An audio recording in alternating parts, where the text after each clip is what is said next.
अभी उज्जैन में कॉरिडोर बनाया, तो उज्जैन में आपको क्या लगता है कि बीजेपी के कार्यकर्ताओं ने जाके कॉरिडोर बनाया? नहीं, बीजेपी वहाँ पे एम्प्लॉयमेंट तो जनरेट हुआ ना। राम मंदिर बन रहा है, तो राम मंदिर से जो पूरा अयोध्या है, अयोध्या के लोगों में तरह तरह का रोजगार बढ़ेगा। सिर्फ ये नहीं, मतलब वहाँ पे काफ़ी सारे लोगों को एम्प्लॉयमेंट, जो छोटे मोटे बिजनेस हैं वो सारे ग्रो करेंगे, जो वहाँ का लोकल हेरिटेज होगा वो सारी चीज़ें ग्रो करेंगे। महंगाई बढ़ रही है और मुझे लगता है कि गवर्नमेंट को इस विषय में भी काम करना चाहिए। डेवलपमेंट और इंफ्रास्ट्रक्चर सबसे मेन मुद्दा होना चाहिए, शिक्षा मेन मुद्दा होना चाहिए। और अगर इस पे काम करेगी युवा, जैसे अभी बात कर रहे थे, रोज़गार अगर आएगा युवा के पास तो अपने आप ही देश में जो है अगर शिक्षा का स्तर बढ़ेगा तो रोज़गार अपने आप ही बढ़ेगा। जहाँ भी गलतियाँ हैं हमारे समाज में, जो कुरीतियाँ हैं उसको दूर करना चाहिए।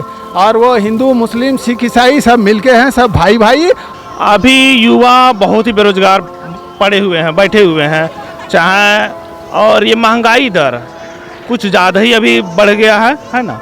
अगल बगल के देशों में भी देखे जाए तो पेट्रोल का कीमत अंतर्राष्ट्रीय स्तर में बैरल की कमी भी होती है, उसके बावजूद भी पेट्रोल की कीमतों में थोड़ी बढ़ोतरी हुई है। और भी लोग हैं, उनसे बात करने का प्रयास करते हैं। सर, कहाँ से, शुभ नाम आपका क्या है? सुधीर जोशी। कहाँ से हैं सर? मैं दिल्ली से ही हूँ। दिल्ली से हैं। हाँ। ओवरऑल अगर देखा जाए देश को लेकर जिस तरह से राजनीतिक माहौल है, अभी राहुल गांधी को निशाना बनाया गया है, सदस्यता उनकी रद्द कर दी गई है मानहानि के केस में। उसके पहले मनीष सिसोदिया जी को निशाना बनाया गया था। तो क्या लगता है आपको, पूरे राजनीतिक परिदृश्य जो है माहौल देश में, क्या आपको लगता है कौन सी पार्टी बेस्ट है? मतलब बीजेपी जो कर रही है सही कर रही है, या कौन सी पार्टी अपने नजरिए से? नहीं, देखो, पहले तो ये जुडिशरी ने डिसीजन दिया है, किसी पार्टी ने डिसीजन नहीं दिया। अगर कोई दोषी है तो उसे सज़ा मिलनी चाहिए। बट जहाँ तक बात है मनीष सिसोदिया या आप बात करेंगे राहुल गांधी की, अब जो जुडिशरी ने डिसीजन दिया है उनके पास पूरा फ्रीडम है उसको चुनौती देने का। और अभी हाँ, उनको अंदर, जैसे मनीष सिसोदिया को अभी बंद कर दिया है, लेकिन आने वाले टाइम में उसका फैसला होगा और अगर दूध का दूध और पानी का पानी होगा। काम की अगर बात करेंगे तो यह हाँ, आम आदमी पार्टी ने काम किया है, हमें दिख रहा है। रोडें बनी हैं, स्कूल्स में काफ़ी सुधार हुआ है, हॉस्पिटल, गवर्नमेंट हॉस्पिटल काफ़ी अच्छे बने हैं, मोहल्ला क्लिनिक में हम देख रहे हैं काफ़ी अच्छा सुधार है और बहुत अच्छा इनिशिएटिव लिया है।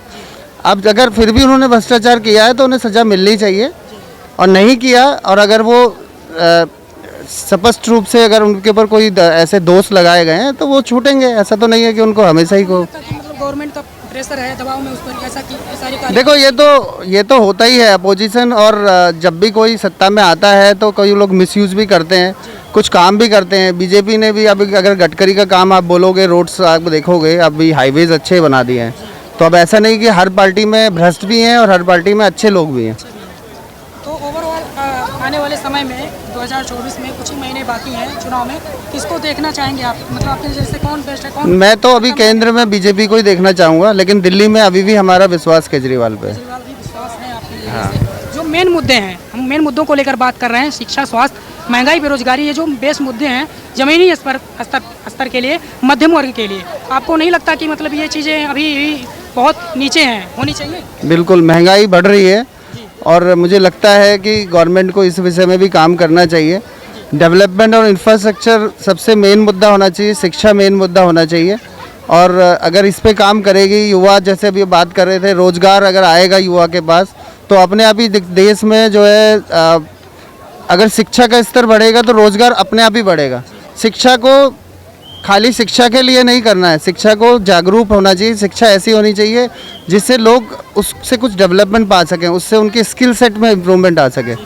हम लोग क्या करते हैं, एक नॉर्मल ट्रेडिशनल जो भी हमारा मेथड है, बीए कर लिया, एमए कर लिया, लेकिन उनका स्किल कोई नहीं बढ़ाता। अभी हमें ऐसा पाठ्यक्रम लाना पड़ेगा, ऐसे कोर्सेज को लाना पड़ेगा जो युवाओं को एक ऐसे स्किल सेट की डेवलपमेंट करे कि वो हमारे देश की प्रगति में भी योगदान कर सके और उनका खुद का भी विकास हो सके। अभी मैंने देखा कि जो इनका एक अच्छा इनिशिएटिव था दिल्ली सरकार का, इन्होंने जो इंग्लिश स्पीकिंग के लिए कोर्स किया, स्किल सेट के लिए नए नए कोर्सेज लेके आए, लैंग्वेज कोर्सेज लेके आए, तो ये अच्छा इनिशिएटिव है और हर गवर्नमेंट को ऐसा सोचना चाहिए, करना चाहिए। मतलब शिक्षा को लेकर जो केजरीवाल की सरकार ये अच्छा काम कर रही है, कहीं ना कहीं ये एक मिसाल है, कहीं ना कहीं, और चर्चा का भी विषय बनी हुई है। कई टाइम पर ये चर्चा का विषय रहा है, शिक्षा का एक उदाहरण रहा है देश के लिए।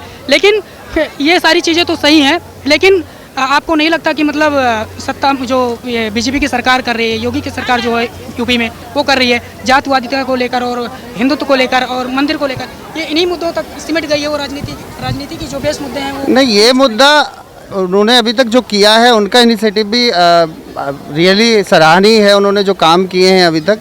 पर उसके अलावा उनको ये भी देखना पड़ेगा कि आप किसी को निशाना इस बात के लिए नहीं कि वो आपका विरोधी है, आप उसको निशाना उसलिए बनाइए कि अगर वो सच में दोषी है, तो अगर उसमें दोष है तो उसको उसकी सज़ा मिलनी चाहिए।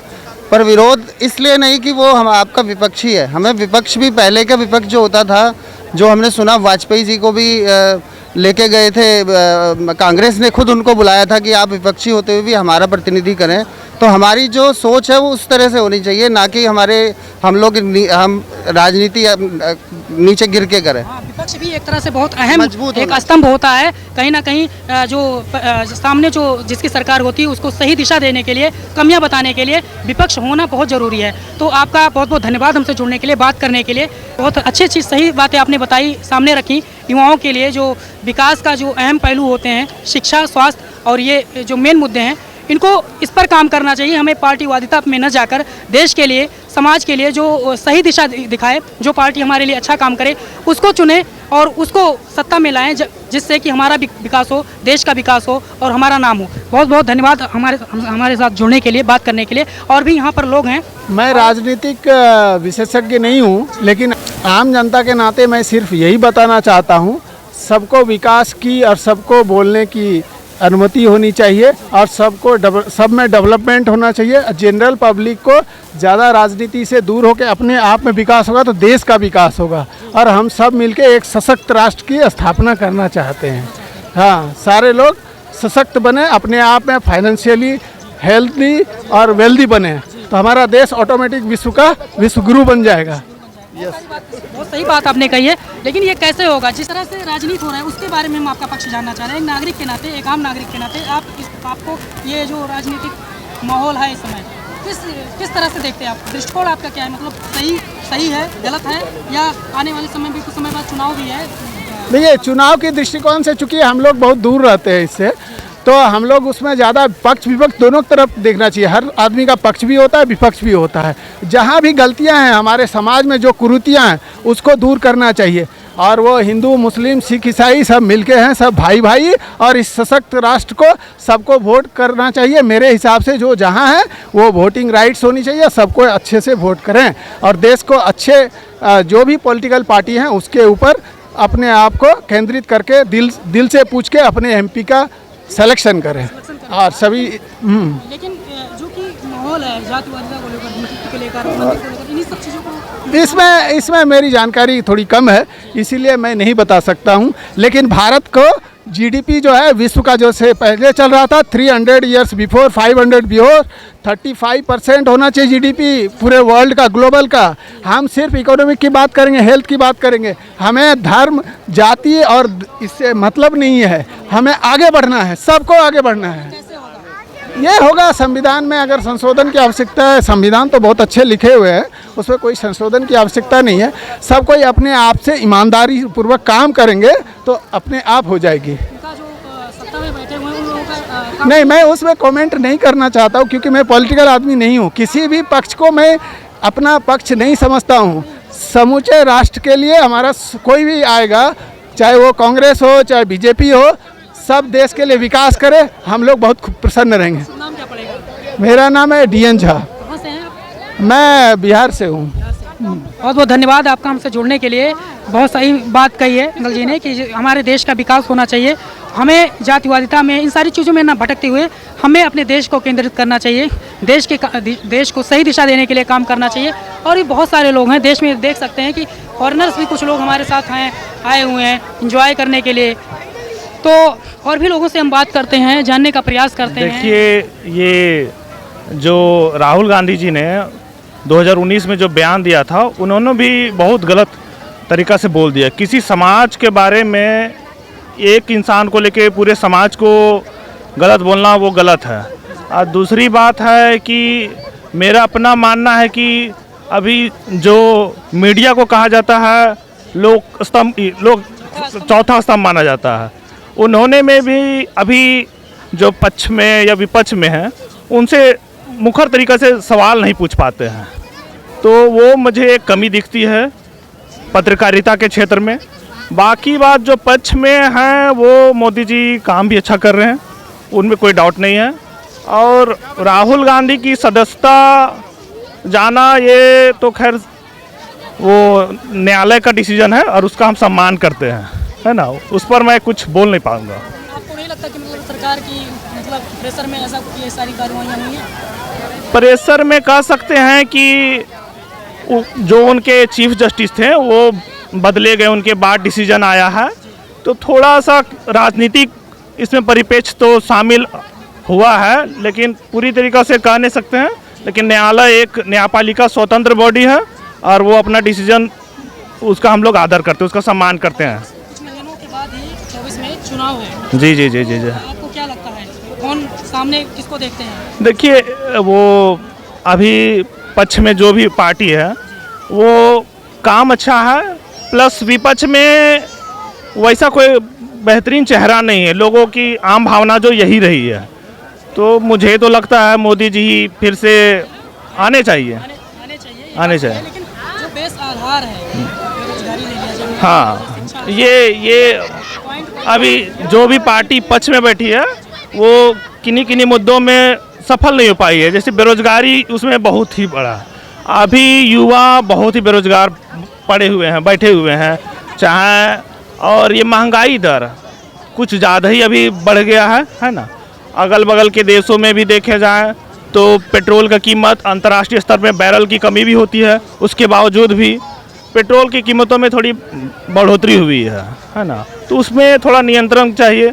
अभी हाल में भी ये गैसों के दाम में 50 रुपये जो भी है कीमत बढ़ाई गई है, वो सही नहीं है ना, आम लोगों पे उस पर बहुत भारी आम लोगों को असर पड़ता है। जो मध्यम वर्ग के लोग हैं, निचले तबके के लोग हैं, उनको ध्यान में रखकर काम करना चाहिए। हाँ। ऐसा कोशिश करनी चाहिए सत्ता में जो सरकार है। हाँ, उसको जी, भी। जी, जी, और, जी।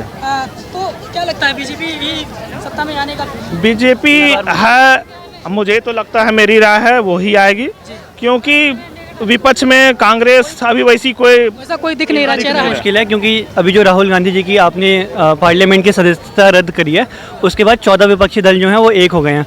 मैं एज ए न्यूट्रल स्टैंड लेकर बताऊं तो मेरे को ये लगता है कि ये बीजेपी के लिए बैकफायर करेगा, क्योंकि वो जेल गए हैं कल्प्रिट बनकर, पर जब बाहर आएंगे जेल से तो वो हीरो बनकर आएंगे, जो कि बीजेपी के लिए बैकफायर करेगा। तो मेरे को नहीं लगता कि अब की बार मतलब उस अगर आती भी है तो उस मेजॉरिटी से नहीं आएगी, पर है इस बार मतलब जो विपक्षी दल हैं अगर वो गठबंधन करेंगे तो हो सकता है उनको चांस मिले, जो अभी जो स्टेप लिया था इन लोगों ने, उसके बाद मेरे को लगता है कि ऐसा। विपक्ष में आप किसको, कौन सा कोई चेहरा है आपके नज़र में कि मतलब वो सामना कर सकता है इनका मतलब? देखो, वैसे मैं ये नहीं कहूँगा कि जो भारत जोड़ो यात्रा हुई थी वो 100% सक्सेस थी, मैं ये नहीं कह रहा, पर जो अब राहुल गांधी जी के साथ हुआ है, और मेरे को लगता है कि अब जब वो जेल गए हैं और जो जेल से बाहर आएंगे तो एक प्रबल चेहरा बन सकते हैं विपक्ष की तरफ से। अगर 14 की 14 जो कि केजरीवाल का समर्थन है, आरजेडी का समर्थन है, ममता बनर्जी का समर्थन है, सारी बड़ी पार्टियां जो हैं उनका समर्थन मिल रहा है राहुल गांधी को, तो हो सकता है इसके बाद राहुल गांधी एक चेहरा बन के आ सकते हैं। आ सकते हैं। लेकिन जो माहौल है इस समय राजनीतिक, अगर देखा जाए जो मुद्दे हैं बेस नीचे तबके के लोगों के लिए, मध्यम वर्ग के लिए, क्या शिक्षा चाहे ले लिया जाए, बेरोजगारी ले लिया जाए, स्वास्थ्य ले लिया जाए, ये कहीं ना कहीं अभी भी नीचे हैं। विकास 5-10 साल हो गए हैं सत्ता में बीजेपी की सरकार की, मोदी की, तो क्या आपको नहीं लगता है कि मतलब अभी भी मतलब बहुत काम की ज़रूरत है? जिस तरह से काम होना चाहिए, नहीं वो सिर्फ जातिवादिता या मंदिर हिंदुत्व को लेकर ही काम, उस पर फोकस। ठीक है, मैं आपको बताता हूँ कि हिंदुत्व, मैं मतलब न्यूट्रल स्टैंड लेकर बताता हूँ, किसी पार्टी की तरफ से नहीं। अभी उज्जैन में कॉरिडोर बनाया, तो उज्जैन में आपको क्या लगता है कि बीजेपी के कार्यकर्ताओं ने जाके कॉरिडोर बनाया? नहीं, बीजेपी वहाँ पे एम्प्लॉयमेंट तो जनरेट हुआ ना, राम मंदिर बन रहा है, तो राम मंदिर से जो पूरा अयोध्या है, अयोध्या के लोगों में तरह तरह का रोजगार बढ़ेगा। सिर्फ ये नहीं, मतलब वहाँ पे काफ़ी सारे लोगों को एम्प्लॉयमेंट, जो छोटे मोटे बिजनेस हैं वो सारे ग्रो करेंगे, जो वहाँ का लोकल हेरिटेज होगा वो सारी चीज़ें ग्रो करेंगे। तो ये नहीं कह सकते कि मंदिर बनने से जो है कि एक ख़राब चीज़ है मंदिर बनना, ठीक है। और ये जो आप कह रहे हैं ना कि विकास, आज की डेट में जो नितिन गडकरी जी हैं, जो मतलब दिल्ली से देहरादून 6 घंटे, दिल्ली से कटरा 4 घंटे, इतना टाइम आपको ट्रेन से लगता था जितना टाइम आपको 2 घंटे फ्लाइट में भी वेट करना पड़ेगा फ्लाइट में। तो इस दर से मेरे को लगता है कि वो बैकवर्डनेस नहीं है आपके डेवलपमेंट में, पर वो पेस भी नहीं है, वो स्पीड भी नहीं है डेवलपमेंट में जिसका हम प्राइड लेते थे। आज भी दिल्ली में जो कुसुमपुर पहाड़ी, जो वसंत विहार एक पॉर्च इलाका है दिल्ली का, वो ऐसा स्लम एरिया है जहाँ पे लोग पानी के लिए स्ट्रगल कर रहे हैं। ने जो बात कही विकास की, अगर उस पर देखा जाए, अभी रेल यात्री अगर आप सफ़र करते हैं ट्रेन से, बात करें तो नीचे अगर स्लीपर की ट्रेनों की संख्या इतनी कम है कि मतलब रिजर्वेशन नहीं मिलता, वेटिंग रहता है, इतनी भीड़ रहती है, तो ट्रेनों की संख्या नहीं बढ़ानी चाहिए सरकार को। ठीक है, ट्रेनों की संख्या एक जेन्युइन इशू हो सकता है, पर अब आप जब ट्रेनों की स्थितियों पर देखेंगे, जो पहले वॉशरूम्स में जाने में घिन आती थी अभी लोगों भी हाल है, अभी मैं हाल ही में एक यात्रा किया था, इतनी ख़राब स्थिति वहाँ पर थी, ट्रेन की स्लीपर की थी, इतनी गंदगी थी, लेकिन कैसे मतलब नहीं बताया जा सकता, कहा जा सकता है, उसको आवाज़ उठाने वाला कोई दिखाने वाला नहीं। सारी आपका शुभ नाम पहले हम जानना। मेरा नाम अरुणाभ मिश्रा है, मैं कानपुर उत्तर प्रदेश का हूँ। अभी आप फिलहाल मैं दिल्ली विश्वविद्यालय में अपने स्नातक की पढ़ाई कर रहा हूँ।